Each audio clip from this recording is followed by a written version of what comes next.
Terima kasih. Assalamualaikum warahmatullahi wabarakatuh. Selamat malam. Pertama saya ucapkan terima kasih Pak Bambang Yudhoyono, Pak Bambang Herianto. Ya karena mudah untuk Pak Bambang Yudhoyono. Karena saya sering menggunakan lapangan tenis Pak untuk teman-teman senam di Dandim di sebelahnya itu. Yeah. Baik, momen ini saya kira kesekian kali yang digagas oleh Pak Lurah dan Pak Camat.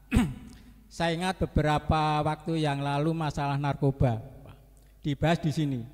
Setelah saya baca-baca di WA, di YouTube, itu terjadi di sono. Maksudnya tempat kos untuk sarang narkoba dan sebagainya. Nah ini sebelum pilkada ada pencerahan terkait dengan pilkada. Ini saya kira kedua tokoh ini sangat bagus sekali Pak. Bisa sebagai model. Terima kasih. Yang ingin saya tanyakan Pak terkait dengan Mas Bayu. Tadi masalah money politik. Sebenarnya ini tidak terjadi di tataran bawah. Kalau saya melihat sering bahkan di Pilkades Pak ya. Di Pilkades pun itu nyun sewu kadang-kadang hal yang tidak lazim tapi seperti sudah lazim. Bahkan di Pilpres pun nyun sewu Pak ya, ini terbuka maksudnya ini unek-unek. Yang tidak lazim menjadi lazim. Nah ini pertanyaan saya yang mungkin bisa dipertegas. Untuk hal-hal yang seperti itu, katakanlah mengenai politik dan sebagainya, itu sanksi hukumnya itu seperti apa? Seandainya pidana seperti apa? Sehingga ini sebagai pencerahan pada generasi kita Pak, utamanya Tegal Gede. Maksudnya jangan sampai hal-hal itu terjadi dan terulang. Kita sepakati pilkada ini bisa memilih pemimpin yang amanah, yang bersih. Dan ini memang harus kita tanamkan pada generasi Pak. Kalau ini berlanjut terus, hal-hal yang tidak lazim jadi lazim. Utamanya yang saya sering tahu itu di Pilkades Pak ya, di pemilihan kepala desa itu ya ada bandarnya, ada. Nah itu yang mengerikan Pak. Sehingga bahkan saya menyetir dari Pak Mahfud, itu hal-hal yang boleh dikatakan kejahatan. Kalau kejahatan nanti ketemu kejahatan kan jadinya anarkis Pak. Maksudnya hal yang tidak lazim menjadi lazim, jahat ketemu jahat.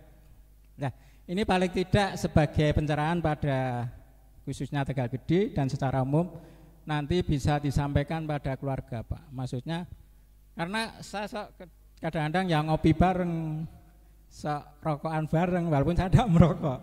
Tapi kalau ngomong-ngomong masalah pilkada, pilpres, wah ini piro gue. Nah, ini sebagai pencerahan kita bersama. Paling tidak sebenarnya ini kalau ada tokoh agama juga lebih bagus Pak Lurah. Maksudnya bisa memberikan pencerahan itu baik atau buruk, halal atau haram, hal gitu. Karena hal yang tadi yang saya katakan seperti sudah membudaya Pak. Terima kasih, ini paling tidak sebagai pencerahan yang sangat positif. Dan nanti pilkada ini kita kan orang Jawa Pak, maksudnya bisa titen saja, tidak usah pakai teori-teori yang titen aja. Maksudnya sebelum Bupati ini seperti apa, sesudah Bupati ini seperti apa, yang akan datang kita mau seperti apa. Ini paling tidak untuk teman-teman semua kita harus juga secara rasional bisa dapat memperoleh pemimpin yang amanah. Mungkin itu saja, kurang dan lebihnya saya juga mohon maaf. Assalamualaikum warahmatullahi wabarakatuh. Siap. Nggih, mohon izin Pak Sein tadi merangkum hukumannya seperti apa gitu nggih. Ya, baik, terima kasih Pak Hartono ya. Dari Tegal Gede nggih. Tadi pertanyaannya terkait dengan sanksi dari money politik. Jadi kalau misalkan ada sebuah peristiwa, itu peristiwa money politik, karena ada sebuah lembaga, jadi penyelenggara pemilu ada KPU, ada Bawaslu dan juga ada DKPP. Nah, kalau terkait dengan laporan pelanggaran itu nanti ada di ranahnya Bawaslu, yang di situ ada misalkan mengarah setelah dilakukan sebuah kajian, kemudian mengarah misalkan ini wilayahnya ada indikasi terkait dengan pidana, maka ada Gakumdu istilahnya di Bawaslu itu. Nah, itu akan melakukan sebuah kajian terkait dengan peristiwa atau temuan yang di situ mengarah kepada pidana. Nah, pidananya apa? Nah, kalau misalkan terbukti, tapi prosesnya panjang ini Pak, karena biasanya kan butuh kajian, kemudian dilihat dengan barang bukti, kemudian saksi dan sebagainya, maupun apa yang menjadi sebuah peristiwa tersebut. Nah, kalau misalkan itu dianggap menjadi sebuah dalil tindak pidana, maka nanti ada pihak yang berwenang, mungkin dalam hal ini nanti kepolisian dan jajarannya nanti akan ditingkatkan. Nah, sanksinya apa ya? Sanksi kalau pidana kan ada sanksi kurungan dan ada denda. Nah, ini yang sebagai antisipasi. Jadi jangan sampai melakukan hal-hal yang itu di luar ketentuan. Makanya pada malam hari ini kita bersepakat untuk memberikan pendidikan politik kepada masyarakat. Nah, termasuk seruan tadi disampaikan oleh Pak Hartono, jangan sampai nanti masyarakat ataupun kaula muda ini terjebak oleh money politik, sehingga dengan melihat visi dan misi atau istilahnya disederhanakan tadi sama Pak Hartono, paling tidak melihat track record ataupun sebelum dari kepemimpinan antar masing-masing bupati sebelum dan sesudah. Nah, paling tidak itu ya.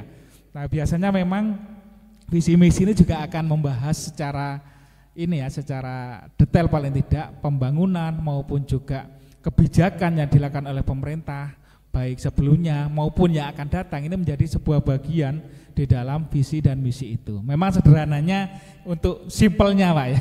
Untuk singkatnya kita bisa membandingkan misalkan antara bupati yang sebelumnya, bupati yang sekarang ataupun bupati yang nantinya akan ini, semuanya ini akan menjadi pertimbangan oleh masyarakat. Siapapun nanti yang akan menjadi calon bupati ataukah misalkan belum pernah menjadi bupati, ini juga menjadi sebuah pertimbangan juga nanti kepada masyarakat. Monggo nanti silahkan menjadi sebuah referensi nanti apa yang menjadi sebuah visi dan misi dari pasangan calon itu untuk dilihat. Nah, ya memang sederhananya nanti yang kita ketahui paling tidak ya apa menjadi sebuah landasan pemikiran sebagai sumber data kita yang pada akhirnya kita nanti akan menjatuhkan sebuah pilihan. Nah, jadi kalau istilahnya kan ketika kita mau memilih, nah, ini mau menjatuhkan sebuah pilihan, kita kan ada sebuah pertimbangan. Pertimbangannya didukung dengan sebuah bahan ini sumber data yang kita ketahui apa itu yang menjadi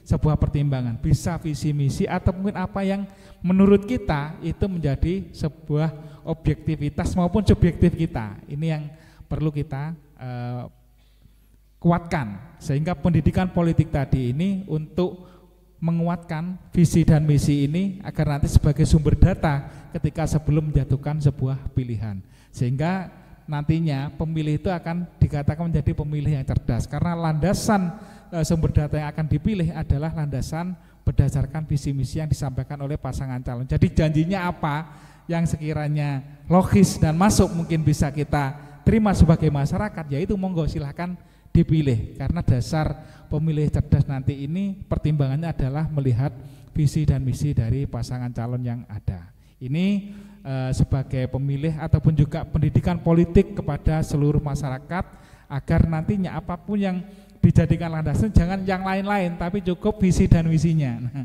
jangan sampai berbelok-belok yang jadikan landasan. Nanti khawatir kepleset nanti yang disampaikan Pak Hartono tadi itu.